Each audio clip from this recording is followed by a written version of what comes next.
दोस्तों, हम जाने अनजाने में कहीं पर भी कमेंट कर देते हैं, लेकिन एक कमेंट से क्या क्या हो सकता है हम सोचते भी नहीं। इसीलिए कमेंट करने से पहले एक कहानी जरूर देख लीजिए। भगवान बुद्ध चारों दिशाओं की परिक्रमा करने के बाद वैशाली नगर पहुंच के अपने शिष्यों के साथ डेरा बसाया। ये खबर जब महाराज तक पहुंचे, महाराज का मन आनंद से भर गया। उन्होंने महारानी को साथ लेके गौतम बुद्ध के पास तुरंत पहुंच गए। भगवान बुद्ध को प्रणाम किया और कहा, हम निसंतान हैं, हमें संतान प्राप्ति की आशीर्वाद दे भगवान। गौतम बुद्ध थोड़ी देर महाराज और महारानी की तरफ देखा और कहा, मुझे क्षमा कीजिए महाराज, मैं आपकी रेखाओं में संतान प्राप्ति का योग देख नहीं पा रहा। ये बात जानने के बाद महाराज और महारानी का मन दुख से भर उठा और आंख से पानी आने लगे। महाराज और महारानी दोनों ही रो रो के घर की तरफ प्रस्थान कर रहे थे कि एक शिष्य ने देखा और दौड़ के आया और पूछा, महाराज महारानी अब रो क्यों रहे हैं? महारानी ने कहा, हम दोनों की भाग्य में संतान सुख नहीं है, तो हम रोए ना तो क्या करें? शिष्य ने कहा, मत रोइए महारानी, मैं आपको आशीर्वाद देता हूँ, आपके घर एक बहुत ही सुंदर संतान होगा। ये बात सुन के महाराज और महारानी का मन आनंद से भर उठा और दोनों ने बहुत ही प्रसन्न मुंह से अपने घर की ओर प्रस्थान किया।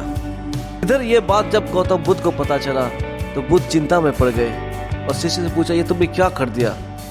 ये जानते हुए कि मैंने उसको कहा कि तुम्हारे भाग्य में संतान सुख नहीं है, तुमने उनको संतान की आशीर्वाद दे दिया। शिष्य नतमस्तक होकर पूछा, भगवान अब क्या करना होगा? बुद्ध ने कहा, जब तुमने आशीर्वाद दिया है तो तुम ही जाओ उनके घर पुत्र संतान होके और अपने आशीर्वाद को पूरा करके आओ। कुछ दिन बाद महाराज के महल में एक बहुत ही तेजस्वी बच्चे का जन्म हुआ। सारा महल खुशी से झूमने लगे, सारा नगर आनंद से भर उठा। पर कुछ देर बाद ही महाराज ने देखा राजकुमार कुछ भी बोल नहीं रहे हैं। महाराज चिंता में पड़ गए। चारों ओर से जितने भी वैद राज थे बुलाया गया, लेकिन कोई भी राजकुमार के मुंह से एक भी बात निकाल नहीं सके।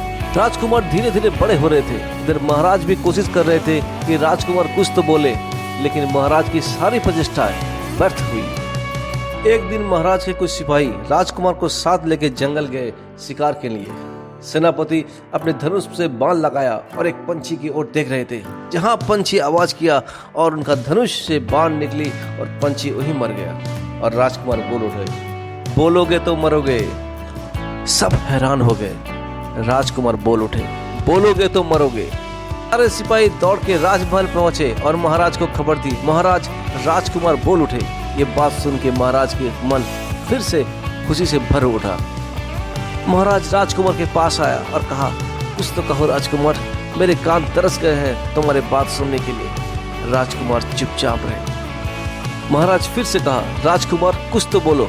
राजकुमार फिर चुपचाप रहे। इस बार महाराज गुस्से से लाल हो गया और सेनापति का आदेश दिया, सेनापति सिपाही का सर धड़ से अलग कर दो। राजकुमार फिर बोल उठे, बोलोगे तो मरोगे। महाराज हैरान हो गए। सब चुपचाप।